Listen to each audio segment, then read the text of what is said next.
విజయవాడ సాయికృష్ణ కేసులో సిట్ దూకుడు పెంచింది. బ్రేకింగ్లో చూస్తున్నాం. సిఐ నాగరాజు మిత్రుడు సురేష్ను సిట్ అధికారులు అదుపులోకి తీసుకున్నారు. సాయికృష్ణ లాకప్ డెత్ కేసులో సిఐ నాగరాజుకు సురేష్ సహకరించినట్లు గుర్తించారు.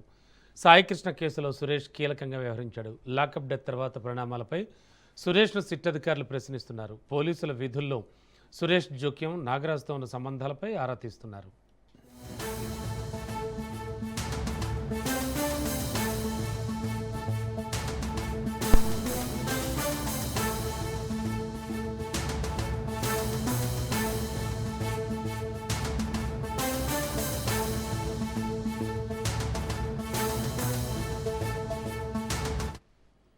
సాయికృష్ణ కేసులో సిట్ దూకుడు పెంచింది. సిఐ నాగరాజు మిత్రుడు సురేష్ను సిట్ అధికారులు అదుపులోకి తీసుకున్నారు. సాయికృష్ణ లాకప్ డెత్ కేసులో సిఐ నాగరాజుకు సురేష్ సహకరించినట్లు గుర్తించారు. సాయికృష్ణ కేసులో సురేష్ కీలకంగా వ్యవహరించాడు. లాకప్ డెత్ తర్వాత పరిణామాలపై కూడా సురేష్ను సిట్ అధికారులు ప్రశ్నించారు. పోలీసుల విధుల్లో సురేష్ జోక్యం చేసుకోవడం, అలాగే నాగరాజుతో ఉన్న సంబంధాలపై ఆరా తీస్తున్నారు. మా కరెస్పాండెంట్ రమేష్ ఇదే అంశానికి సంబంధించి మరింత అదనపు సమాచారం అందిస్తారు. రమేష్, ఏం జరుగుతోంది? ఈ సాయికృష్ణ కేసులో అప్డేట్స్ ఏంటి?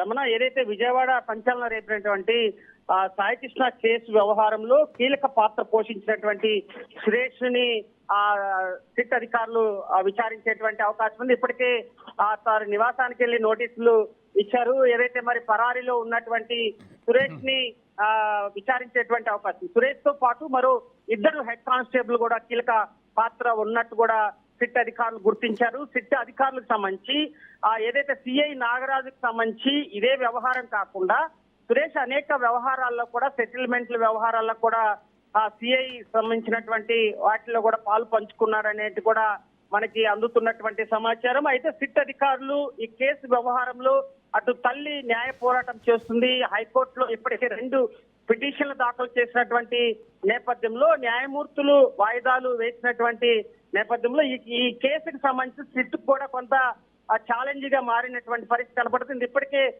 నాగరాజుని రిమాండ్ కు తరలించినటువంటి నేపథ్యంలో అటు సురేష్, అదేవిధంగా అశోక్, నాని ఈ ముగ్గురిపై పాత్రే ఉన్నట్టు కూడా సిట్ అధికారులు గుర్తించారు. సురేష్ ని అదుపులో తీసుకున్న తర్వాత ఇప్పటి వరకు కూడా నాగరాజు కేసుకు సంబంధించి ఎటువంటి సమాచారం ఇవ్వలేదు. సిట్ వేసినటువంటి ప్రశ్నలకి ఏమాత్రం కూడా సిఐ నాగరాజు అవకాశం ఇవ్వనటువంటి నేపథ్యంలో సురేష్ ని తనదైన శైలిలో కూడా అటు సిట్ అధికారులు విచారించేటువంటి అవకాశం ఉంది.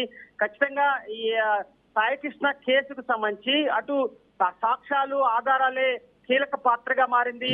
విజయలక్ష్మి సిట్ పైన కూడా కొన్ని బహిరంగ ఆరోపణలు చేసింది. సిట్ నామమాత్రంగా వ్యవహరిస్తుంది. ఒక వ్యక్తిని అరెస్ట్ చేస్తే పని అయిపోతుందా అంటూ ఆమె ప్రశ్నించింది. ఇదే అంశాన్ని హైకోర్టు దృష్టికి తీసుకువెళ్ళింది. అటు సిబిఐ దర్యాప్తు కోరింది. ఇప్పటికే అటు వైసీపీకి సంబంధించినటువంటి నేతలు సిబిఐ డిమాండ్ కోరుతున్నారు.